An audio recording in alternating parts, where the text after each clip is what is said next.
Hello, friends. If you're curious about the movie Cruella, 2021, you're in the perfect place. Don't forget to give this video a quick like, it really helps us out. And if you're new here, hit subscribe to stay updated on all the latest movie deep dives. Let's jump right in. Some villains are simply born bad. Others? They evolve, shaped by fate, revenge, and an undeniable sense of style. Cruella, 2021, is not just another Disney origin story. It's a bold, stylish, and wickedly fun reinvention of one of cinema's most iconic villains. Directed by Craig Gillespie, the film strips away the two-dimensional evil of the classic 101 Dalmatians character and gives us Estella, a rebellious, ambitious outsider with a hunger for something more. This is not just a film about a villain. It's a film about a transformation, about how anger, ambition, and sheer creative genius can morph into something truly unstoppable. Set against the gritty yet glamorous backdrop of 1970s London, Cruella is a punk rock-infused origin story, a tale of fashion, betrayal, and the rise of a legend. Starring Emma Stone in a performance that is as daring as it is magnetic, the film takes us deep into the world of high fashion, where every fabric is a battlefield and every dress is a statement. But this isn't just about stunning outfits and rebellious flair. There's something deeper, darker, and far more personal driving Estella toward her transformation into Cruella de Vil. It all begins with a girl who never quite fit in. Estella, born with striking black and white hair, was different from the start. She had a creative mind, a wild spirit, and an insatiable urge to break the rules. But life was never easy. Orphaned under tragic circumstances, she learns to survive in the backstreets of London, hustling, stealing, and dreaming of a future far bigger than the shadows she hides in. Alongside her two partners in crime, Jasper and Horace, Estella becomes a street-smart con artist, weaving through the city with wit, charm, and an eye for opportunity. But fate has bigger plans for her. A chance encounter lands her in the orbit of the ruthless and impossibly elegant Baroness von Hellman, played with delicious cruelty by Emma Thompson. The Baroness, a legendary figure in the fashion world, is everything Estella aspires to be: powerful, untouchable, dripping with elegance and control. She is the key to the life Estella has always dreamed of. But stepping into the Baroness's world means stepping into a game of deception, manipulation, and cutthroat ambition. As Estella rises through the ranks, her talent earns her recognition, but at a cost. She soon discovers a dark, shocking truth that changes everything, the kind of revelation that doesn't just shake a person, but shatters them completely. Suddenly, ambition turns into something more: revenge. And that's when Estella begins to disappear, piece by piece, making way for someone else. Someone bolder. Someone who doesn't play by the rules. Cruella is born. Gone is the quiet girl who once admired from the sidelines. In her place is a daring, unstoppable force, a woman with a vision, an agenda, and a wardrobe to die for. With every appearance, she steals the spotlight, turning London's fashion world into her playground. Newspaper headlines scream her name. Crowds gasp at her audacity. The Baroness watches, seething, as this new, unpredictable force threatens to rip apart everything she has built. But the real question is, how far will Cruella go? And at what cost? As the stakes climb higher, the game between Cruella and the Baroness escalates into an all-out war of fashion, power, and revenge. There are twists, big, jaw-dropping twists, that change the way we see both women. There are betrayals, mind games, and moments of pure, unfiltered chaos. And beneath it all, there is one undeniable truth. Cruella was never meant to follow the rules. She was born to break them.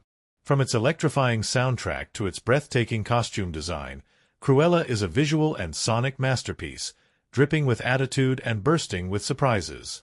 It's a film that dares to ask what happens when a villain is more than just evil, when she is brilliant, driven, and completely unafraid to set the world on fire. And if you think you know how this story ends, think again. Because Cruella de Vil is just getting started. London has always been a city of contradictions, where opulence and elegance clash with grit and rebellion, where the rich command the spotlight while the hungry fight to steal it. And in the heart of this world, a girl is born different. A girl who refuses to fit the mold. From the moment Estella takes her first breath, she is unlike anyone else. Her striking black and white hair, a natural split down the middle, is as bold as the spirit inside her. Even as a child, she is restless, untamed, drawn to mischief like a moth to flame. She sees rules as challenges, obstacles as invitations to push harder. Her mother, Catherine, watches over her with warmth but also with concern, knowing that Estella's fire will either lead her to greatness or consume her entirely. At school, Estella never quite fits in. The other children whisper about her hair, about her wildness, about how she doesn't behave like a proper girl should. But Estella does not shrink under their judgment. She fights. She schemes. She refuses to be tamed. But the world does not take kindly to girls like her. After one too many acts of rebellion, she is expelled, her future left hanging by a thread. Catherine, ever patient, tries to show Estella another path. She reminds her daughter that there is power in restraint, that strength is not just about fighting, but about knowing when to play the game instead of breaking the board. Hoping for a fresh start, she decides they must leave their small town behind and travel to London, a city where dreams are made, where Estella can reinvent herself. But fate has other plans. On their way, they stop at a grand estate, an extravagant, almost surreal place, hosting an opulent masquerade ball. Catherine tells Estella to wait outside, but curiosity gets the best of her. She sneaks in, slipping through the golden-lit halls, where guests adorned in silk and jewels move like living works of art. It is a world that both dazzles and taunts her, a place where power is worn like perfume, where clothes are more than fabric, they are declarations of dominance. And then she sees her. The woman at the center of it all, the Baroness von Hellman. Regal. Imposing. A queen without a crown, ruling not through kindness, but through fear. Estella watches, mesmerized, as the Baroness commands the room with nothing more than a glance. She is everything Estella longs to be, powerful, untouchable, feared and admired in equal measure. But this night is not meant for fairy tale endings. Outside, something terrible unfolds. Catherine, pleading for help, stands before the Baroness, her voice barely a whisper against the roar of the party. And then, in an instant that changes everything, Catherine is gone, plunged off the edge of a cliff, swallowed by the night, leaving Estella alone in the world. The girl who once dreamed of fashion and power is now a runaway, a street rat with no home, no family, and no future. She flees into the city, running from the past, from the weight of her mother's absence, from the truth she cannot yet understand. London is harsh, unforgiving. But Estella is not weak. She finds a new kind of family in Jasper and Horace, two young thieves with sharp minds and quick hands. Together, they survive on the streets, pulling off small cons, pickpocketing aristocrats, slipping through the cracks of the city like ghosts. Over time, Estella learns the art of deception. How to blend in, how to become whoever she needs to be, how to take what the world will never freely give her. But deep inside, something still burns. A hunger, a vision. Even as she runs schemes, part of her never stops designing, never stops dreaming of fabric and patterns and colors that have never been worn before. Her fingers stitch together outfits from stolen cloth and imagination, creating disguises that are more than just costumes. They are glimpses of who she might become.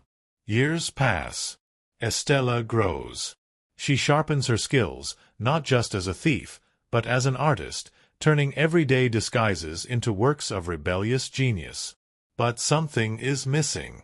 A chance. A way into the world she has always wanted to rule. And then, fate knocks once more. A stroke of luck, or perhaps destiny, lands Estella a job at Liberty, the most prestigious fashion house in London. At first, she is nothing more than a glorified maid, scrubbing floors, fetching coffee, watching from the shadows as others create the masterpieces she longs to make. But London's fashion world is a battlefield, and Estella is not afraid to fight for her place in it. One night, in a reckless act of defiance, she redesigns a shop window display, transforming it into something bold, chaotic, undeniably her.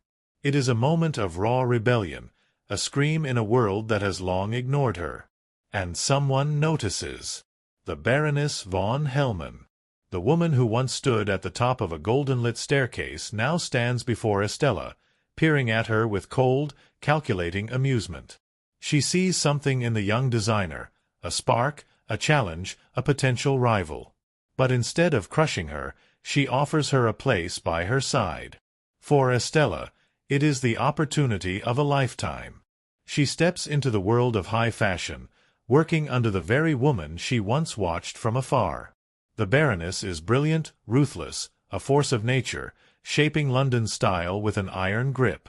But beneath the glamour, there is something dark, something unsettling.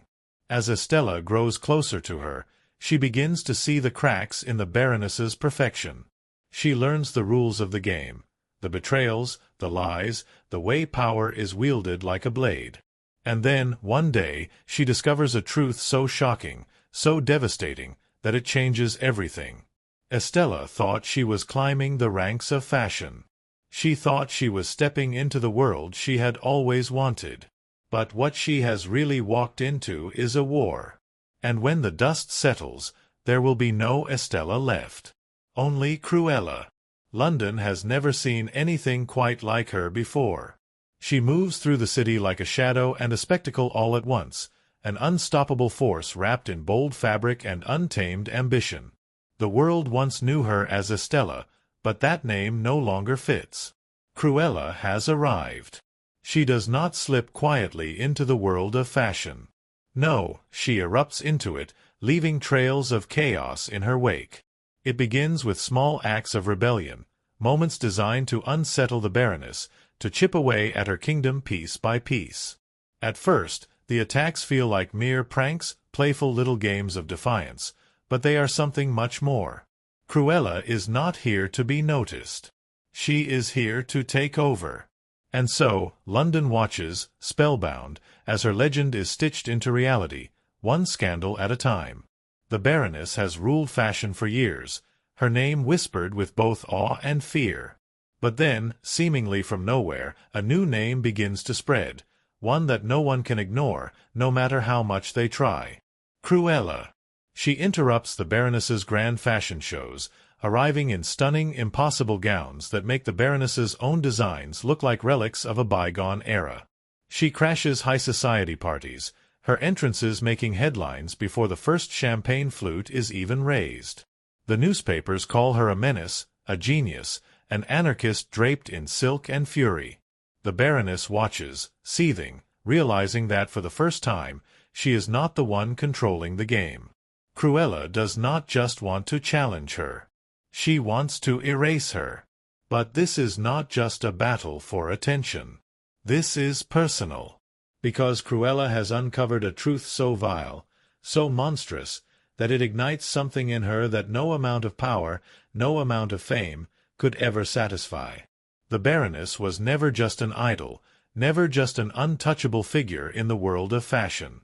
She was the one who murdered Catherine. All those years ago, when Estella stood on that cliff, watching as her mother fell into the abyss, she believed it was an accident, a tragic twist of fate that left her alone in the world. But now, the puzzle pieces have fallen into place. It was the Baroness who ordered Catherine's death. It was the Baroness who had snuffed out the only warmth Estella had ever known. And worst of all, it was because of her. Because Estella wasn't just a girl with big dreams and wild ambition. She was the Baroness's own daughter. The revelation shatters everything. It is not just betrayal, it is theft. The Baroness did not just take Catherine's life. She stole Estella's identity, her birthright, leaving her to grow up in the streets while she lived in luxury, believing herself untouchable. But she is not untouchable anymore. Cruella's war is no longer just about fashion. It is about taking back what was stolen, making the Baroness feel the pain she has inflicted on others her entire life. The tension builds to a crescendo, the battle escalating with every carefully planned move. Cruella sets the city on fire with her presence, outshining, outmaneuvering, and outsmarting the Baroness at every turn, and then comes the final stroke, the last, devastating masterpiece in her symphony of revenge. Cruella plans the ultimate event, an extravagant ball where the Baroness expects to reclaim her place at the top. But what she does not know is that Cruella is already 10 steps ahead. In the grandest, most elegant setup, the Baroness finds herself cornered, trapped in the very persona she has carefully curated, a queen forced to watch as her kingdom crumbles. Cruella stands before her, not as an orphan, not as an outsider, but as a rival who refuses to bow. And then, the final, poetic moment arrives. The Baroness, desperate, her mask of elegance slipping, pushes Cruella off the same cliff where she once murdered Catherine. But this time, the ending is different. Cruella is prepared, and as the Baroness gasps, believing for a brief second that she has won, she realizes it was all a trick, a carefully orchestrated downfall, designed to expose her in front of the world. When she turns around, the guests are watching. The police are watching. London is watching. And the Baroness von Hellman is finished. With a final, perfectly timed flourish, Cruella de Vil rises, victorious. The Baroness is arrested, her empire dismantled, her legacy shattered beyond repair. And Cruella? She does not just survive, she thrives. She takes what was once hers, reclaiming her mother's grand estate and embracing the legend she has created. Estella is gone. Cruella de Vil has arrived. London belongs to her now. And she's just getting started. A story is only as powerful as the characters who bring it to life, and Cruella is a film that thrives on its unforgettable personalities. Each character is a reflection of ambition, power, and rebellion, layered with complexities that make them more than just heroes or villains, but something in between. At the heart of it all is Estella, who becomes Cruella. She is not born wicked, nor is she crafted to be purely evil. Instead, she is a character of transformation, of struggle, of a battle between nature and nurture. From the moment she enters the world with her striking black and white hair, Estella is different, and difference is not always welcomed. As a child, Estella is bright, fiery, and full of questions. She does not conform. She does not follow. She creates. She is drawn to the world of fashion, not just because of beauty but because of what it represents: power, status, identity. But life does not hand out rewards easily. When tragedy strikes, when her mother is taken from her in a cruel and shocking moment, Estella is forced into survival mode. Her transformation is slow, subtle, yet inevitable. Estella, the girl who once dreamed of making dresses and proving herself, gradually shifts into Cruella, the woman who refuses to be ignored. There is no single moment where she decides to become someone else. Instead, it happens through necessity, through realization, through anger. Cruella is not a mask that Estella wears, it is who she was meant to be all along. But what makes her fascinating is that she never becomes completely monstrous. She does terrible things, yes. She steals, manipulates, and sometimes even hurts those closest to her. But there is always a flicker of the girl who once wanted nothing more than to belong. She is a villain, but she is also a survivor. She is chaotic, but she is also brilliant. She is heartless at times, but there are moments, small, fleeting moments, where you wonder, does she still feel? Then, there is the Baroness von Hellman, the woman who stands at the peak of London's fashion empire, untouchable, unwavering, unapologetic. She is not just an antagonist, she is a force of nature. The Baroness does not ask for respect, she demands it. She does not wait for admiration, she takes it. Where Cruella thrives on spectacle and defiance, the Baroness thrives on control. She is elegant but cold, creative but ruthless. There is no space in her world for weakness, no room for anything that does not serve her ambitions. But what makes the Baroness truly terrifying is not her power, it is her emptiness. Unlike Cruella, who is fueled by emotion, by passion, by fire, the Baroness is a woman without warmth, without regret, without love. Even the revelation that Estella is her daughter does not shake her, because she never saw Estella as a person, only as an obstacle. And yet, in a twisted way, the Baroness is a glimpse into what Cruella could have become. Without Jasper and Horace, without moments of laughter and rebellion, without a soul still tethered to her past, would Cruella have become just like the Baroness? Speaking of Jasper and Horace, these two are more than just sidekicks. They are the heart of Cruella's world, the only true family she has ever known. Jasper, sharp and observant, sees what others miss. He sees Estella's potential long before she does. But he also sees the shift, the slow unraveling of the girl he once knew. He is the conscience of the group, the one who questions when no one else dares. Horace, on the other hand, is loyal to a fault. He does not always understand Cruella's vision, but he follows her anyway. He brings humor into their world, a lightness that stops them from sinking too deep into the madness. But even they, in the end, realize that Cruella is something different from Estella, that she is slipping further into a world they cannot always follow. And that is where the tragedy of their dynamic begins. Because Jasper and Horace are not just side characters. They are the proof that Cruella is not entirely lost. The fact that she hesitates, that she fights with them but never truly betrays them, is what makes her still, in some way, human. Then there is Artie, a character who represents something different. Freedom, expression, a life unbound by rules. He is not concerned with power struggles or revenge. He simply creates, existing in a space where art is rebellion, where self-expression is a weapon of its own. Artie is one of the few people who sees both Estella and Cruella and does not try to change them. He embraces the transformation, fueling it with his own energy, pushing Cruella further into becoming who she was always meant to be. And finally, there is London itself, a character in its own right. The city is not just a setting, it is a battlefield. It is the world that builds people up and tears them down. Every street, every party, every chaotic moment plays into the larger game being played between Cruella and the Baroness. The fashion world is not about beauty, it is about war. And Cruella knows how to fight better than anyone. But when all is said and done, when the Baroness falls and Cruella takes her throne, what remains? Does Cruella win? Or does she lose herself in the victory? That is the ultimate question of Cruella. Because while she takes her place at the top, she also says goodbye to Estella forever, and maybe, just maybe, in the quiet moments between the chaos, she wonders if Estella was the real loss after all.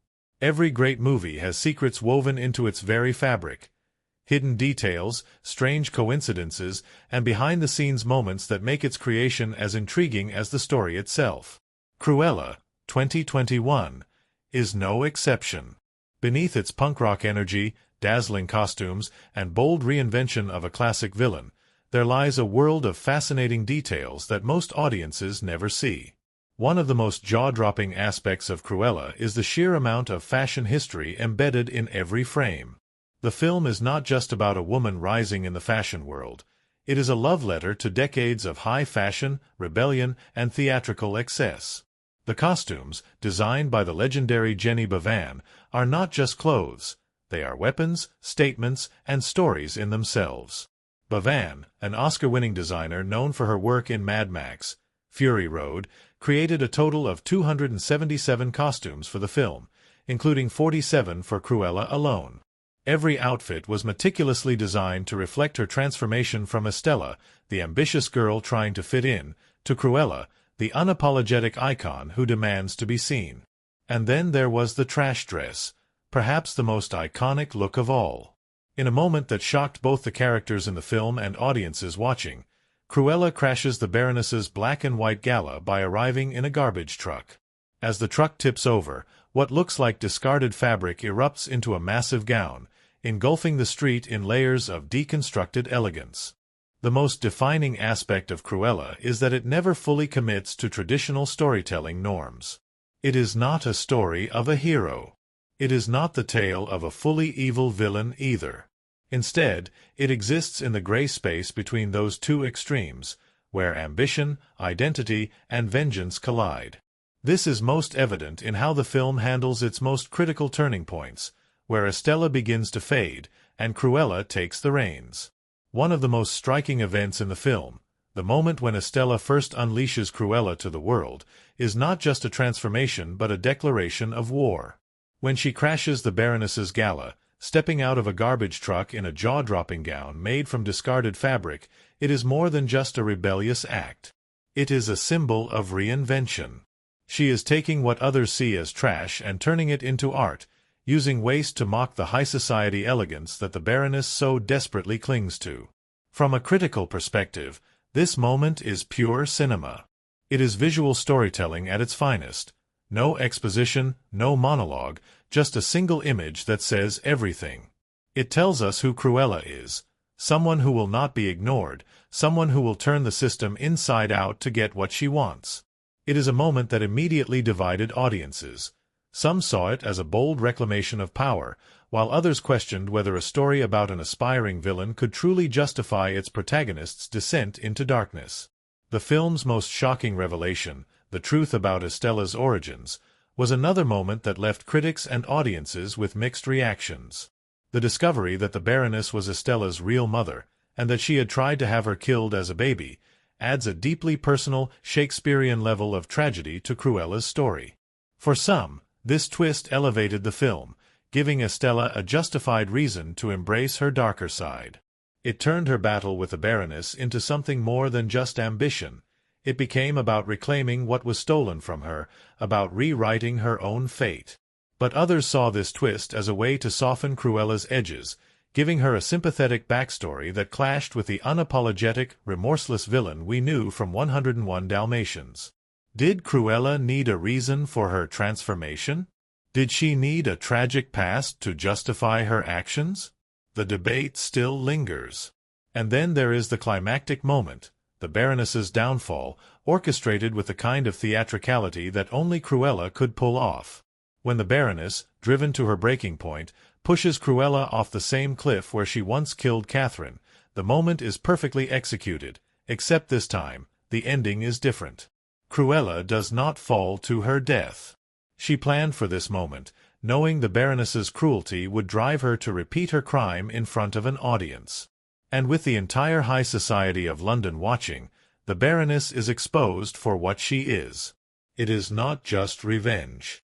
It is a masterstroke of strategy, performance, and poetic justice. Critically, this moment cements Cruella as something entirely new. She is not simply a victim of her past, nor is she a full-blown villain. She is an artist of deception, someone who outsmarts rather than outdestroys. The film refuses to paint her in broad strokes of good or evil. Instead, it shows her as a woman who has reclaimed her own power on her own terms. But this, again, left audiences divided. Some praised the film for its bold departure from traditional Disney morality, while others felt that it blurred the lines too much, turning Cruella into an anti-hero rather than the villain she was meant to become. This moral ambiguity is one of the film's biggest strengths and most controversial elements. Cruella asks us to root for someone who, in another film, would be the antagonist. It presents a world where justice is not about being good, but about being smart. Beyond its storytelling, Cruella made a massive impact in terms of style, sound, and artistic direction. The film's punk rock energy is not just aesthetic, it is thematic. It reflects the rebellion within the story itself, the idea of tearing down the establishment and creating something new. The soundtrack, filled with rock anthems and edgy reinterpretations of classic songs, reinforces this tone. Every musical choice is deliberate, whether it's the Rolling Stones' Sympathy for the Devil playing as Cruella takes control of her new empire, or Nancy Sinatra's These Boots Are Made for Walkin', underscoring her rise through the fashion world. The music does not just set the mood, it becomes part of Cruella's identity, part of the statement she is making. The costumes, too, tell a story of their own. They mirror Cruella's evolution, shifting from Estella's more structured, modest outfits to the chaotic, theatrical, almost mythical designs that Cruella wears as she takes over London's fashion scene. Every outfit is an attack, a message, a performance in itself. In the grand scheme of Disney's live-action adaptations, Cruella stands apart. Where most reimaginings play it safe, staying close to their animated roots, Cruella throws out the rulebook entirely. It is not a remake, it is a reinvention, one that takes risks and dares to make audiences question their own perception of who deserves to win. Some critics hailed it as one of Disney's best live-action films, praising Emma Stone's electric performance, the film's bold visual style, and its refusal to conform to traditional storytelling tropes. Others, however, felt that it tried too hard to make a villain sympathetic, softening the very edge that made Cruella de Vil so unforgettable in the first place. But love it or hate it, one thing is undeniable: Cruella left an impact. It provoked discussion, challenged expectations, and gave us a villain who is not just feared, but understood. At its core, Cruella is about reinvention, not just for its title character, but for the very idea of what a Disney villain can be. It is about fashion as power, rebellion as art, and the idea that sometimes the best way to win is to rewrite the rules entirely. And in the end, perhaps that is what makes Cruella so powerful. It does not ask for approval. It demands attention, just like its title character. Some films are made to entertain, and some are made to make a statement. Cruella, 2021, is both a rebellious, extravagant, and visually stunning film that turns a Disney villain origin story into a punk rock spectacle. But behind all the glamour, the attitude, and the breathtaking costumes, Cruella was a massive undertaking. One that required bold creative choices, unexpected risks, and a production process filled with brilliant ingenuity and unexpected challenges. The journey of bringing Cruella to life began with a simple but daring idea. What if we told the story of Cruella de Vil in a way no one expected? Not as the fur-obsessed villain from 101 Dalmatians, but as an outsider, a visionary, a woman who bends the world to her will through sheer talent and audacity. That dress? It was made from 5,060 feet of organza fabric. It took a team of designers, fabric experts, and engineers to create a dress that could literally be pulled out of a moving truck, unfurling in a way that was both realistic and cinematic. And while the finished scene looks effortless, filming it required multiple takes, multiple dress modifications, and a lot of behind-the-scenes magic to make it work perfectly. Then there's the fire dress, another show-stopping moment where Cruella sets her own outfit ablaze, revealing an entirely different gown beneath it. Unlike most CGI-heavy costume transformations in modern films, this dress was created with real practical effects. The team used a combination of tearaway layers and hidden mechanisms, allowing the flames to consume the outer fabric in real time, unveiling the stunning red dress underneath. But the film's most surprising challenge wasn't the costumes, the stunts, or the visual effects. It was the dogs. Yes, Cruella features a handful of digitally enhanced Dalmatians, but many of the scenes used real trained dogs, which presented its own set of unexpected difficulties. Dalmatians, despite their reputation from 101 Dalmatians, are notoriously difficult to train for film work. They are intelligent, strong-willed, and often unpredictable on set. One particularly chaotic moment happened during a scene where Cruella's accomplices, Jasper and Horace, attempt to steal the Baroness's prized Dalmatians. The real dogs, unaware of the script, did not always cooperate, leading to hilarious and unpredictable takes where the actors had to improvise their way through the chaos. And speaking of improvisation, Emma Stone's transformation into Cruella was filled with unexpected surprises. While she had played a wide range of characters before, this was her first time stepping into a full-blown villain role, and she embraced it completely. Stone was particularly drawn to the physicality of Cruella, studying classic rock stars and fashion icons to craft her movements. She borrowed elements from David Bowie, Vivienne Westwood, and even late-night London street performers, giving Cruella a swagger that felt effortless, yet meticulously planned. Emma Thompson, who played the cold and calculating Baroness, was equally committed to her role.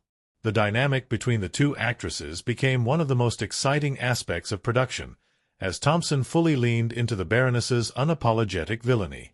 She described her character as a combination of Miranda Priestley from The Devil Wears Prada and a cobra, a woman who never raises her voice but can destroy a person with a glance.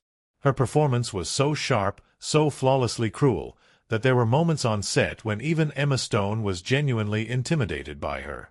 But for all its bold performances and jaw-dropping fashion, Cruella was also packed with Easter eggs and hidden tributes, some of which only the most die-hard fans have noticed. One of the cleverest details comes in a blink-and-you-miss-it scene. As Cruella begins stealing the spotlight from the Baroness, newspapers across London start running headlines about her. In one of those headlines, there is a mention of a certain journalist named Anita Darling, a direct reference to Anita, the owner of Pongo in 101 Dalmatians. Roger, another key character from the original Disney classic, also makes a small but meaningful appearance, setting up the idea that this world is just beginning to unfold, with more connections to come. And then there's the symbolism woven into Cruella's signature black and white hair. In traditional storytelling, black and white often represent duality, light and dark, good and evil. But in Cruella's case, her hair is not a conflict, it is an identity. The film plays with this idea visually. When Estella is still hiding her true nature, she dyes her hair red, trying to blend in. But when she embraces her true self, she lets the black and white return, showing that she is no longer trying to fit into anyone else's world. She is creating her own. And while Cruella is undeniably its own bold, original film, it also contains subtle nods to its animated predecessor. The use of silhouettes, grand entrances, and Cruella's signature maniacal laugh are all carefully crafted to remind audiences that this is the same woman who will one day become the iconic villain we first met in 1961, even the film's final scene. A moment where Cruella gifts two Dalmatian puppies, Pongo and Perdita, to Anita and Roger, sets the stage for what is to come. But perhaps the strangest fact about Cruella is how much its story mirrors real-world fashion history. Many of the film's most outrageous looks and rebellious spirit were inspired by London's 1970s punk movement, a time when designers like Vivienne Westwood and Alexander McQueen turned fashion into a weapon of self-expression. The battle between Cruella and the Baroness reflects the real-life struggle between old-school haute couture and the rise of boundary-pushing, avant-garde designers. And in many ways, Cruella is not just the story of a villain's rise. It is a story about how fashion itself evolves, how rebellion fuels innovation, how those who refuse to be silenced often end up changing the world. It is a film that dares to be different, both in its storytelling and in its execution. It takes one of Disney's most notorious villains and does the unthinkable. Makes us root for her, understand her, and even, in some strange way, admire her. And maybe that's the real secret of Cruella. It is not about a woman becoming evil. It is about a woman taking control of her story, rewriting the rules, and proving that sometimes villains are just heroes with a different perspective. There are villains, and then there are legends. Cruella, 2021, does not simply tell the story of a villain, it redefines her, turning what was once a two-dimensional character into something far more complex, layered, and electrifying. It is a film that plays with morality, reinvents fashion, and takes risks that few Disney films dare to take, all while walking a fine line between rebellion and chaos. But to truly understand Cruella, one must look beyond the surface, beyond the dazzling outfits and the punk rock anarchy, into the heart of its most significant moments, the emotions they evoke, and the larger conversation they sparked among critics and audiences alike. And then, in the final moments, London itself seems to shift once more. The city, once an obstacle for Estella, now belongs to Cruella. The film's last shots frame her as a legend, a figure of power, a woman who has taken what she wanted and reshaped the world around her. The cinematography lingers for a moment, allowing the audience to take it all in. The city, the power, the transformation. The lighting softens, but there is still a flicker of rebellion in the shadows. Because Cruella is not done. Not yet. The world is hers now. And she is only getting started. Every great film is more than just the story it tells on screen. It is also the story behind the camera, the creative battles, the friendships formed, the unexpected challenges, and the moments of pure magic that happen when the right people come together to make something unforgettable. Cruella, 2021, is no exception. Beneath its bold punk rock aesthetic and dazzling performances, the film's production was an adventure in itself, a blend of meticulous planning, improvisation, and moments of sheer creative chaos that brought this reimagining of one of Disney's most infamous villains to life. From the moment Cruella was announced, it was clear that this was not going to be just another live-action remake. Disney wanted something different, daring, and visually explosive, a film that felt like it had been ripped from the rebellious streets of 1970s London. But achieving that vision, that would take a director with a sharp edge, a fearless cast, and a crew willing to push every creative boundary possible. Enter Craig Gillespie, the director best known for I, Tonya, a film that blended dark humor, emotional depth, and kinetic energy in a way few expected. Gillespie was not interested in making a traditional villain origin story. He wanted to craft a movie that pulsed with style and attitude, one that felt as unpredictable as Cruella herself. But finding the right Cruella was the first challenge. The film needed an actress who could be wicked and magnetic, stylish and unhinged, intelligent and unpredictable. Someone who could make the audience root for a character that, in another movie, would be the villain. That actress was Emma Stone. Stone was all in from the start, throwing herself into the role with a level of commitment that stunned even her co-stars. She understood that Cruella was not just about being bad.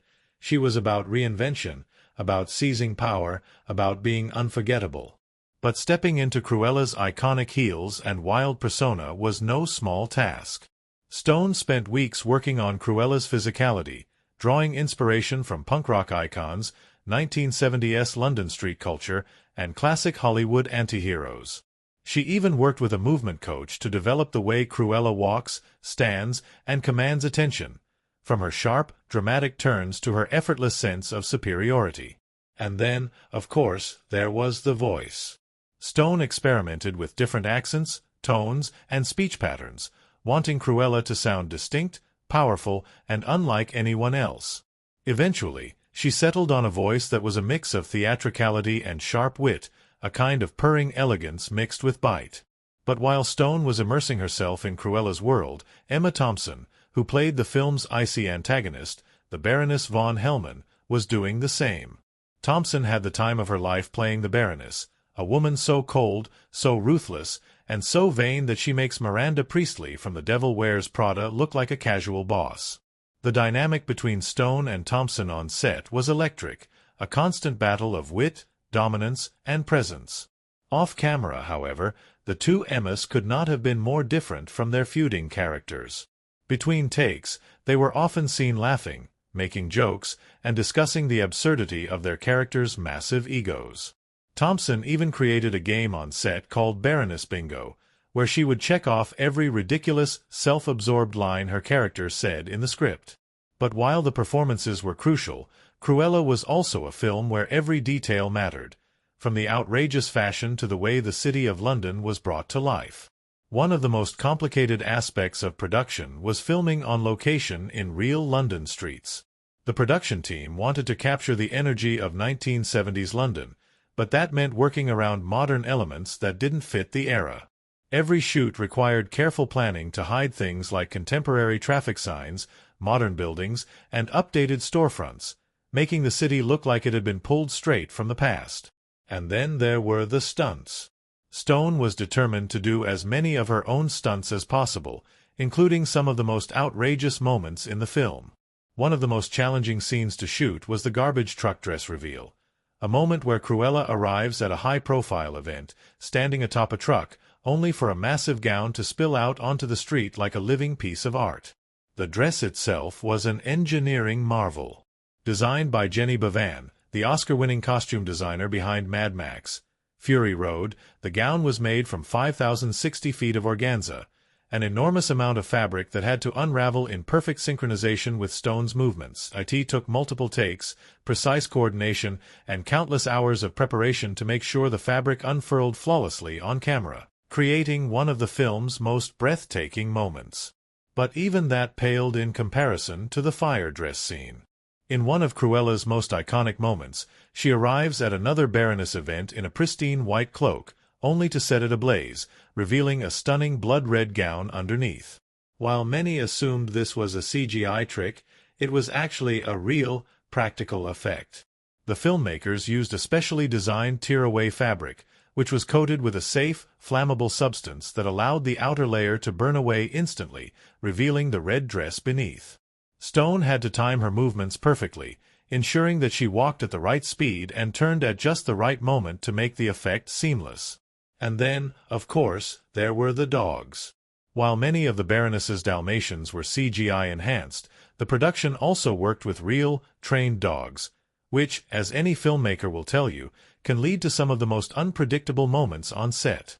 In one particularly chaotic day of filming, one of the real Dalmatians, meant to be standing stoically beside the Baroness, decided he was done for the day and refused to move. The entire cast and crew waited as trainers coaxed, bribed, and pleaded with the dog to follow his cues, but he simply sat there, completely unimpressed with Hollywood. Emma Thompson later joked that the Dalmatian was the only actor on set with true diva energy, a statement that everyone quickly agreed with. Director Craig Gillespie, known for his work on I, Tonya, was handpicked for the project, and it's easy to see why. His sharp, kinetic storytelling style, which blends humor with raw intensity, was exactly what Cruella needed. Gillespie didn't just want to make a villain origin film. He wanted to make a movie that felt alive, rebellious, and unpredictable, just like its title character. But no great film is made in isolation.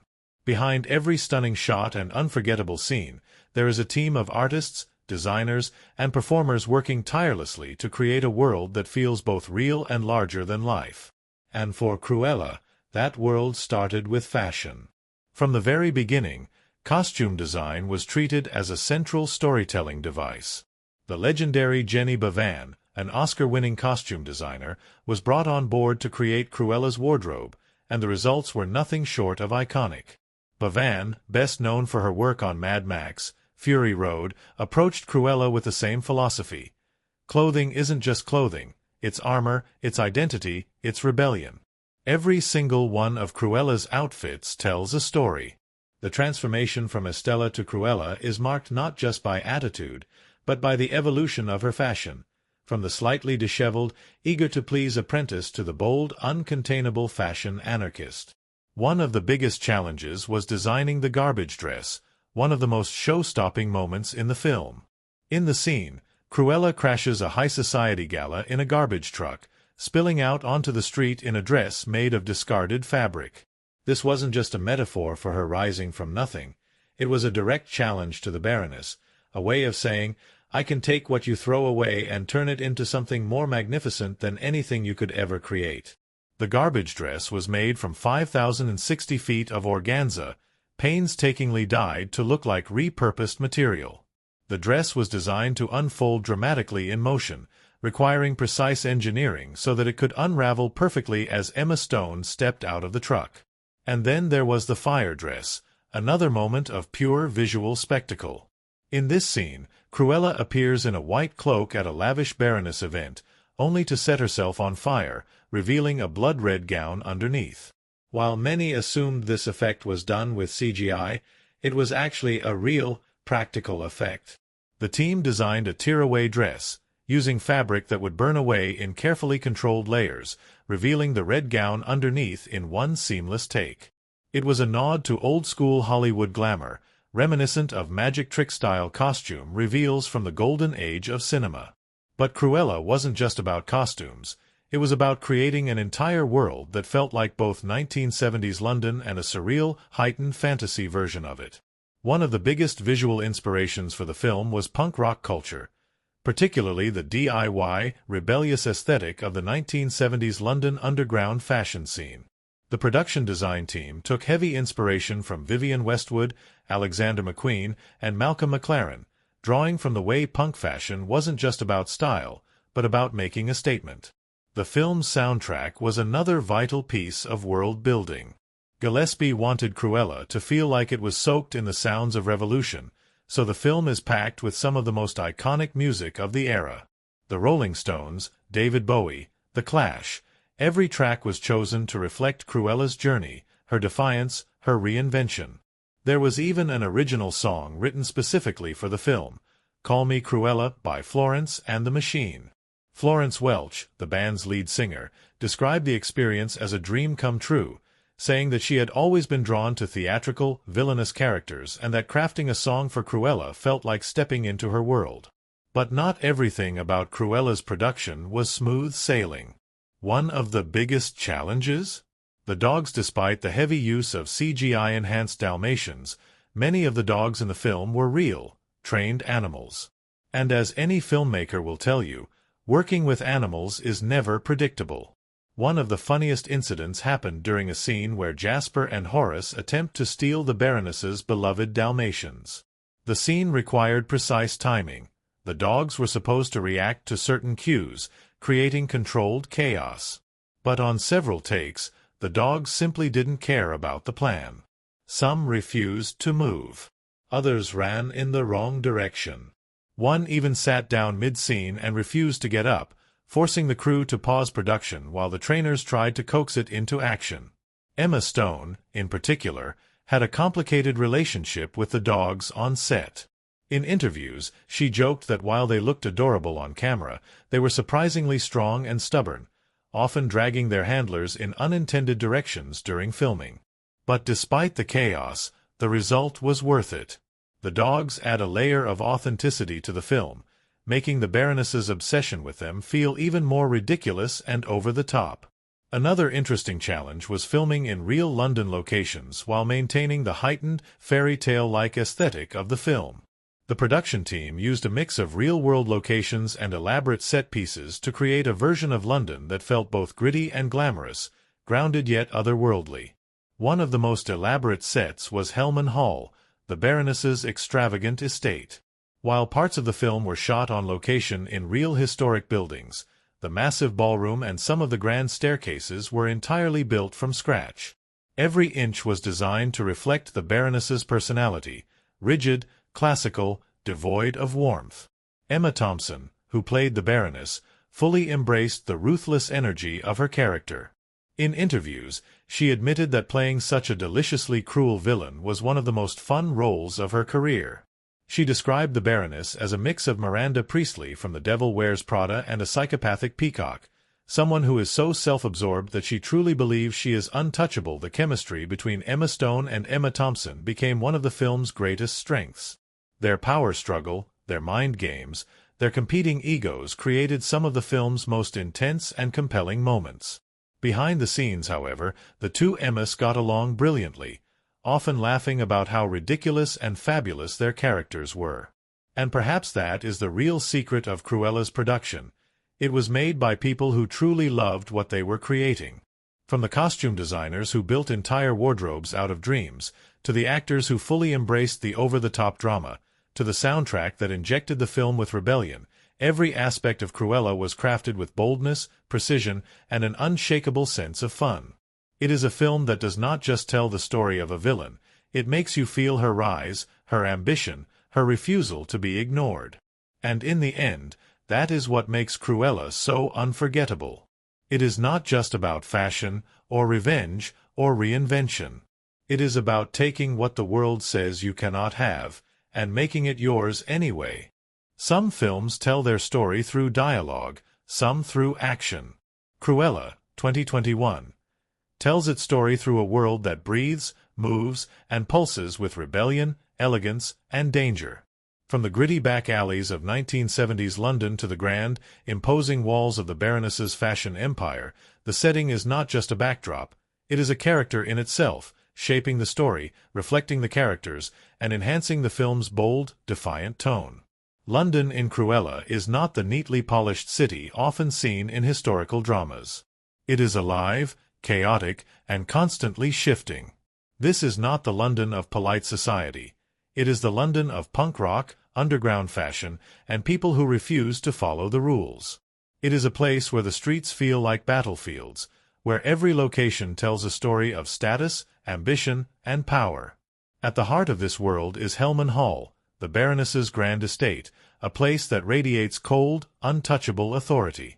With its towering walls, elegant staircases, and gilded edges, it is a temple to perfection, but also a prison of control. Everything about it is rigid, oppressive, suffocating, a reflection of the woman who owns it. For the Baroness, fashion is not just about beauty, it is about dominance. And her estate, with its strict lines and symmetrical perfection, reflects that. The cinematography reinforces this sense of control. The camera frames the Baroness in absolute symmetry, her presence always perfectly centered, as if the world itself bends to her order. But when Cruella begins to challenge her, those frames start to shift. The world tilts, the angles distort, and suddenly, the Baroness's control doesn't feel so absolute anymore. Then, there is Regent's Park, where the Baroness hosts her grand fashion shows, an outdoor setting that gives her work an air of untouchable prestige. Here, she is the queen of London fashion, towering over the industry, orchestrating beauty like a maestro. But it is also here that she begins to lose her grip, as Cruella crashes her events with a kind of audacity that London has never seen before. And while the Baroness's world is built on order, Cruella's world is built on chaos. This contrast is clearest in the Liberty department store, where Estella first enters the world of fashion as an unnoticed cleaner. The store itself is grand, elegant, pristine, a monument to the system Estella so desperately wants to break into. But it is also a place where she is invisible, where her talent is wasted, where she is a ghost among mannequins and dresses she longs to create. Then, one night, everything changes. In a fit of reckless defiance, Estella redesigns an entire window display, transforming it into something wild, unexpected, and entirely her own. This moment is a turning point, not just for her but for the visual language of the film itself. Up until this point, Estella's world has been framed in muted colors, conventional angles, and predictable movement. But with this single act, the cinematography shifts. Suddenly, the camera moves with more energy, more rebellion, more life.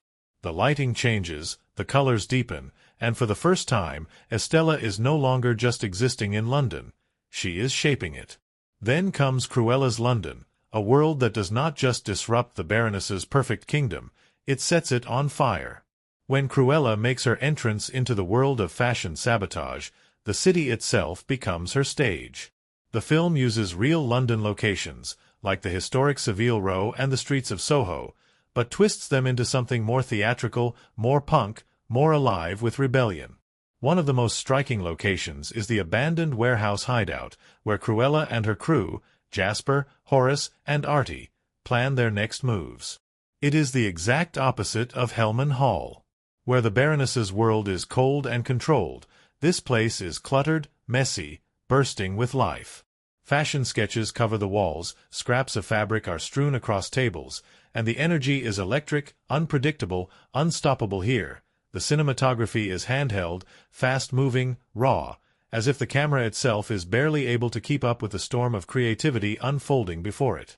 The lighting is dim but vibrant, with neon hues and flickering bulbs that reflect the punk rock spirit of reinvention. And then there is the city itself, transformed by Cruella's antics into a canvas for her rebellion. Each public spectacle she stages is framed like a work of art, a carefully composed masterpiece of disruption. The way the camera moves through the chaos, fluid, almost dancing with the crowd, makes every event feel like a concert, a riot, and a revolution all at once. One of the most breathtaking moments is the fire dress scene, where Cruella literally sets her old self ablaze, revealing the fiery red dress beneath her cloak. This moment is filmed with slow, deliberate movement, allowing the audience to take in every detail. The flicker of the flames, the stunned reactions, the way the dress glows against the night. In another film, this might have been done entirely with CGI. But in Cruella, it was a practical effect, designed to feel real, tangible, dangerous. And that is the essence of the film's visual style. It does not just create spectacle for the sake of it. Every frame, every costume, every set piece serves the story, the character, the transformation. By the time the film reaches its climax, the settings have shifted once more. Cruella is no longer an outsider clawing her way into the world of fashion. She owns it now. The final showdown at Hellman Hall is a masterstroke of visual storytelling, with the grand estate serving as both the Baroness's last stand and Cruella's ultimate stage. The confrontation between the two women is framed like a Shakespearean tragedy, with sweeping camera movements, dramatic lighting, and the sense that this is not just about revenge, but about legacy, identity, and destiny. When the Baroness pushes Cruella off the cliff, the moment is eerily reminiscent of Catherine's death years before. The cinematography mirrors that earlier scene, creating a sense of history repeating itself. But this time, the ending is different.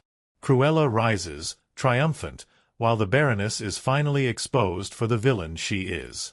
Maybe that is what makes Cruella, as a character, so captivating.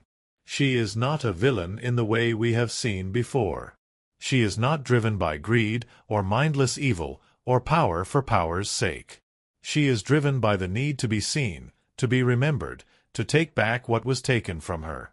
She is a reminder that, sometimes, the only way to survive is to create yourself from nothing. To take the things that make you different, the things that people tell you to hide, and turn them into your greatest strength. Because, in the end, Cruella is not just a film about revenge. It is a film about becoming the version of yourself the world is not ready for. Some films tell their stories through dialogue, some through action. Cruella, 2021, tells its story through movement, sound, light, and color, creating a world that feels alive, rebellious, and dripping with attitude. From the kinetic camera work to the unapologetically bold editing, the film does not just follow its title character's transformation, it becomes a part of it, shifting its own visual and narrative style as Estella evolves into Cruella. Director Craig Gillespie, known for his unconventional storytelling style in I, Tonya, brought the same raw energy and unpredictability to Cruella, ensuring that every frame, every shot, and every cut reflected the punk rock spirit of the film. One of the most defining filmmaking techniques used in Cruella is the constant movement of the camera. The cinematography is not static. It does not simply observe. It dives into the world, follows the characters, and dances with the chaos. This is seen in the way London itself is filmed. Rather than presenting the city as a polished, historical landmark, Cruella shows us a gritty, vibrant, and rebellious London, one that pulses with energy, fashion, and rebellion. The streets feel alive, and the camera often moves in a way that makes the audience feel like they are running alongside Cruella, weaving through alleyways, crashing fashion shows, and orchestrating her rise to power in real time.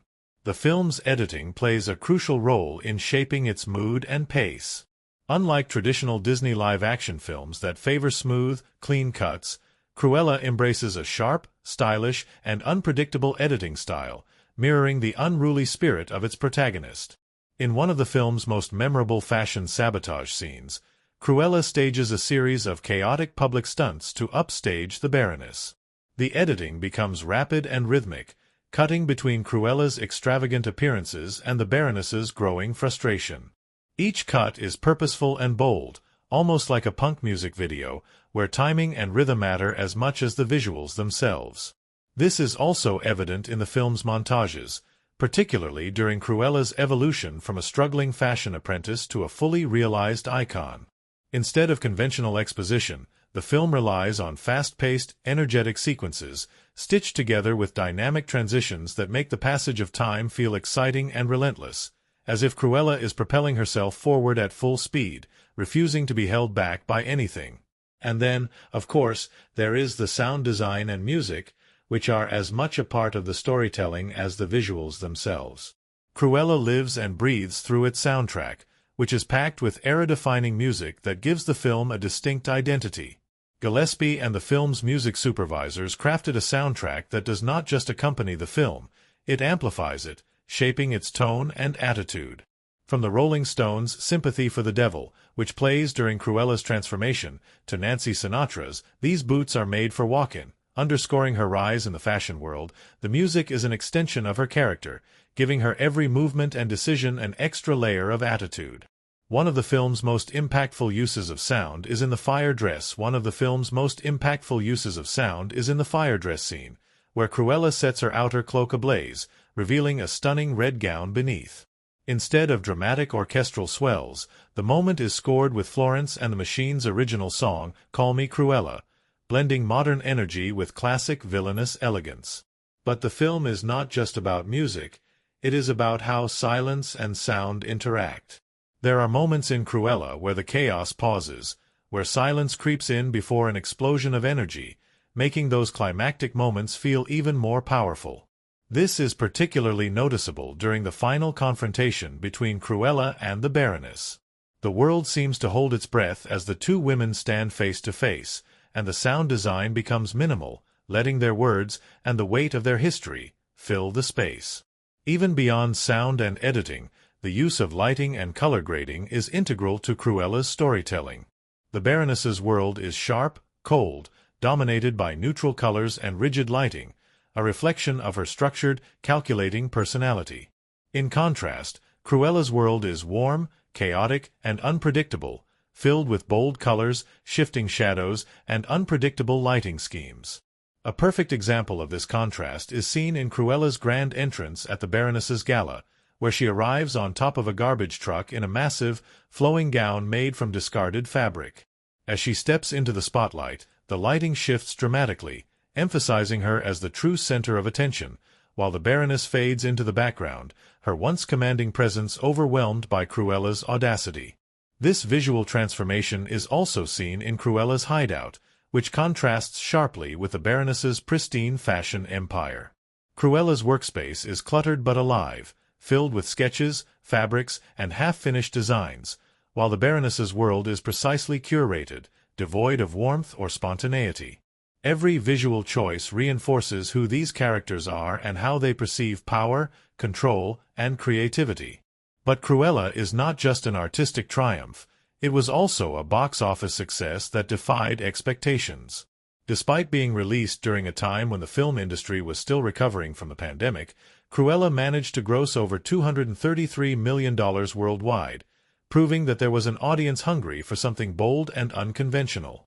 Through all the challenges, from elaborate costume logistics to dealing with stubborn dogs, Cruella came together as a film that felt like both a carefully crafted masterpiece and a wild, unpredictable experiment.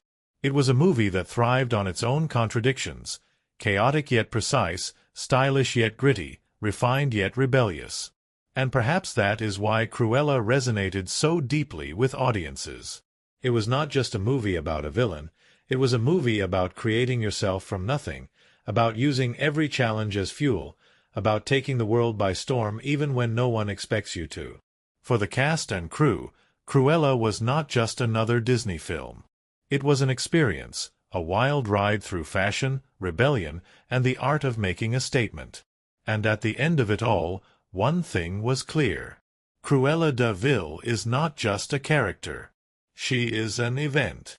Some stories are simple, told in black and white. Others, like Cruella, 2021, exist in the shades in between, where ambition battles morality, where reinvention is both survival and rebellion, where style is more than fabric, but a weapon. Beneath the film's bold visuals, punk rock energy, and twisted glamour, Cruella is layered with themes and symbolism that shape the story in ways that go beyond what meets the eye. At its core, Cruella is a film about identity, how it is shaped, stolen, reclaimed, and transformed. From the very first moment we see Estella, we know she is different. She is born with striking black and white hair, a detail that immediately marks her as an outsider. But beyond its aesthetic uniqueness, her hair serves as a symbol of duality, the idea that within her exists two forces pulling in different directions. Estella is told to hide her hair, to fit in, to suppress the parts of her that make her stand out.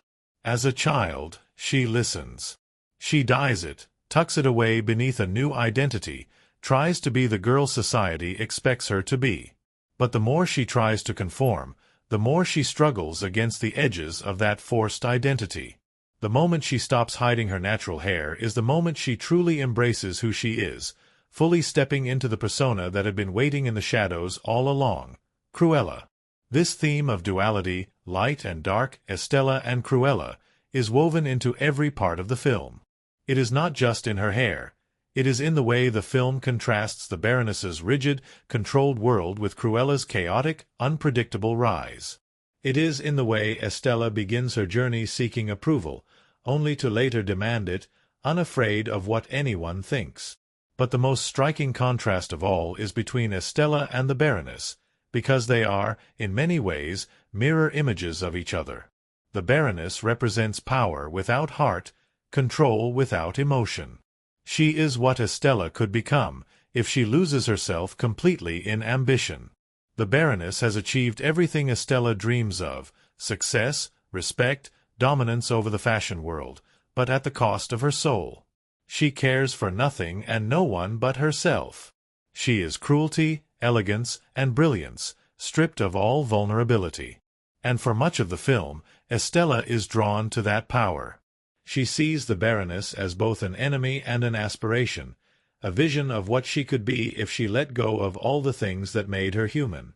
The Baroness's estate, Hellman Hall, is another symbol of this ruthless dominance. It is cold, symmetrical, immaculate, structured in a way that demands order, perfection, control. There is no warmth there, no creativity beyond what the Baroness dictates.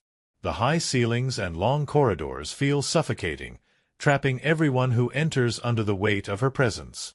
It is, in every way, the opposite of the world Cruella creates for herself, a world of energy, reinvention, and rule-breaking. Even the dogs in the film carry symbolic weight. The Baroness's Dalmatians are sleek, aggressive, and meticulously trained, extensions of her control, moving in perfect sync with her commands. They are not pets.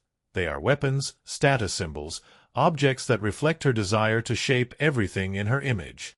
In contrast, the stray dogs that accompany Cruella, Buddy, and Wink represent something entirely different: loyalty, adaptability, and survival. They are not purebreds or polished. They are street-smart, unpredictable, and resourceful, much like Cruella herself. The film also explores the theme of reinvention, not just as a choice, but as a necessity. From the moment Estella loses her mother, she understands that survival means adapting, becoming whoever she needs to be to make it in the world. As a child, she reinvents herself as a street thief, learning the art of deception, slipping in and out of roles as easily as changing clothes. But when she enters the world of fashion, that reinvention becomes something more. It becomes a battle for identity, for ownership of her story. One of the most powerful symbols of this is fashion itself. For Cruella, clothing is not just about looking good. It is a statement, a rebellion, an act of defiance.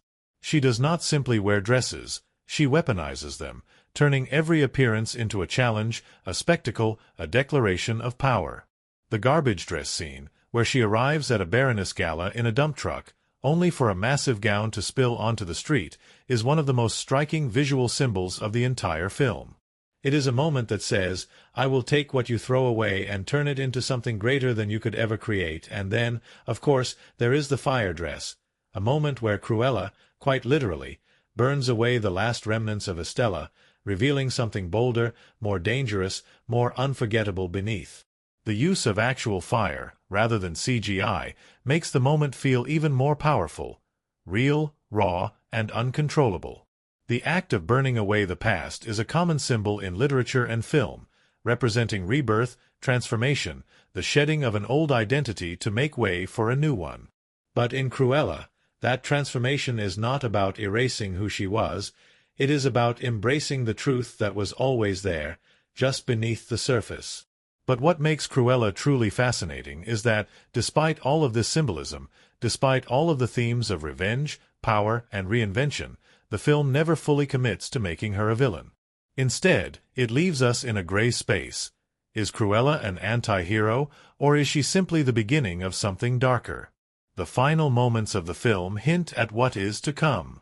Cruella has won, but she has also crossed a line she can never uncross. Estella is gone. And while the film does not show us what kind of person Cruella will become, it leaves the door open for us to wonder, how much of Estella still remains inside her? Perhaps that is why Cruella feels so different from other Disney villain origin stories.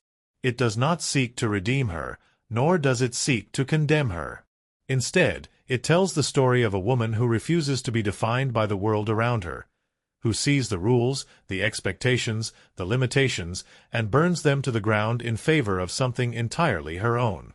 However, one undeniable factor in the film's success was its box office performance. Released in a time when theatrical releases were still recovering from the pandemic, Cruella managed to gross over $233 million worldwide, proving that there was an audience hungry for something different, something rebellious, something unexpected. And its success was not just in theaters. The film also performed exceptionally well on Disney Plus Premier Access, where it became one of the most watched digital releases of the year. But beyond the box office numbers, Cruella became something more. It became a cultural moment, a fashion statement, a celebration of rebellion, creativity, and self-invention. And at the center of it all was Emma Stone, who took an iconic villain and turned her into something new, something unforgettable, something entirely her own.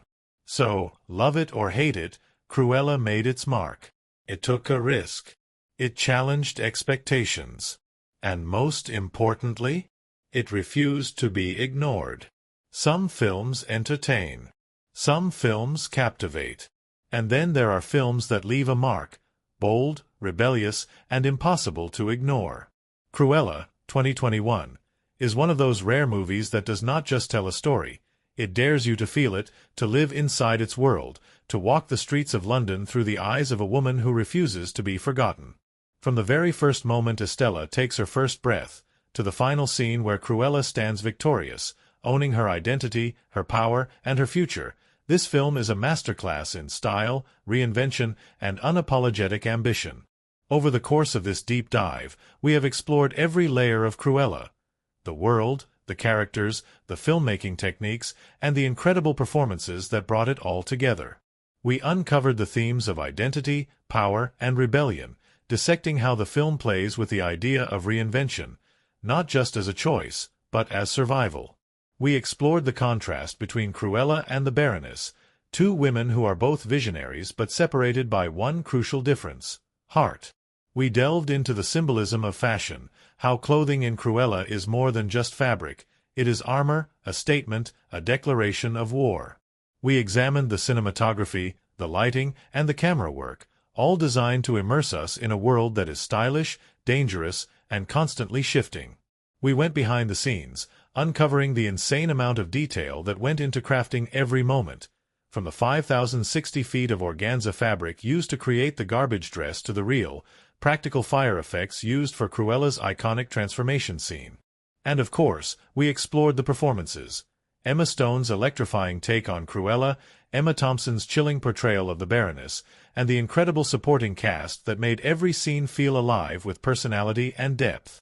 We also took a look at the film's impact, how it stood out among Disney's live-action adaptations, breaking the mold with its punk rock energy, its fearless storytelling, and its refusal to fit into traditional villain redemption arcs. We analyzed its box office success, the way it thrived both in theaters and on streaming platforms, proving that audiences were ready for something different, something daring, something that did not play by the rules. And perhaps that is what makes Cruella so unforgettable. It is a film that does not ask permission to exist. It demands attention, commands the spotlight, and refuses to be anything less than iconic. But what does Cruella mean in the grander scheme of things? It is more than just a reimagining of a classic villain. It is a statement about creativity, ambition, and the cost of greatness. It is about what happens when talent is underestimated, when ambition is stifled, and when someone decides they will no longer apologize for taking up space. It is about owning who you are, no matter how much the world wants to shape you into something else. And maybe, just maybe, that is why so many people connected with this film. Because at some point, we have all been told to tone ourselves down, to fit in, to be less than we truly are. And Cruella says no to all of that. It tells us that sometimes the only way forward is to burn the past, step into the spotlight, and create a version of ourselves that no one saw coming. Despite being released during a time when the film industry was still recovering from the pandemic, Cruella managed to gross over $233 million worldwide, proving that there was an audience hungry for something bold and unconventional. Unlike other Disney live-action adaptations that closely followed their animated predecessors, Cruella took risks. It was darker, more stylish, more rebellious, and that gamble paid off. The film also performed exceptionally well on Disney Plus Premier Access, where audiences could stream the film at home for an additional fee, marking a shift in how modern blockbusters navigate the streaming age. The success of Cruella in both theaters and digital streaming set a precedent for future hybrid releases, proving that audiences were willing to embrace a new kind of storytelling experience. Critics praised the film's visual creativity, performances, and bold reimagining of Cruella de Vil, with many comparing it to high-fashion heist films like The Devil Wears Prada and Ocean's 8. Emma Stone's performance was widely celebrated, with many noting how she brought depth, charm, and an unpredictable energy to a character that could have easily been one-dimensional. But beyond the numbers, beyond the box office success, Cruella left an impact in the way it redefined what a Disney villain origin story could be. It was not just about explaining why a villain became a villain, it was about crafting a story that felt fresh, modern, and exhilarating. The film's unique filmmaking techniques, from its energetic cinematography to its razor-sharp editing and fearless sound design, made it feel like an experience, a ride through the mind of a woman who refuses to be ignored. And perhaps that is the greatest achievement of Cruella. It does not just tell the story of a villain's rise. It invites you into her world, dares you to take the journey with her, and leaves you wondering if, just maybe, she was right all along. There are films that captivate audiences with their stories, and then there are films that command attention through sheer presence, through performances so bold, so electrifying, that they leave audiences spellbound.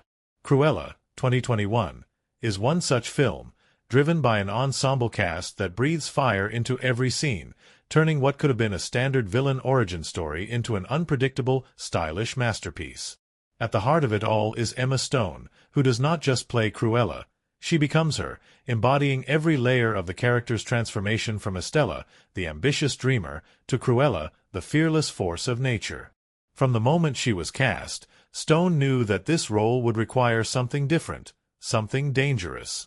Cruella was not just about looking glamorous and playing wicked, she was about reinvention, defiance, and raw ambition. To prepare, Stone studied classic Hollywood antiheroes, rock stars, and fashion icons, pulling inspiration from David Bowie's boldness, Vivienne Westwood's rebellious spirit, and punk music's defiant energy. But while she embraced the style and attitude of Cruella, she also had to master her movement, her voice, and her presence. In interviews, Stone revealed that she worked extensively with a movement coach to develop Cruella's distinctive way of walking, standing, and commanding attention. Every turn, every flick of the wrist, every slow, dramatic glance was calculated to make her feel like a woman who owns every room she enters. The biggest challenge? Finding Cruella's voice.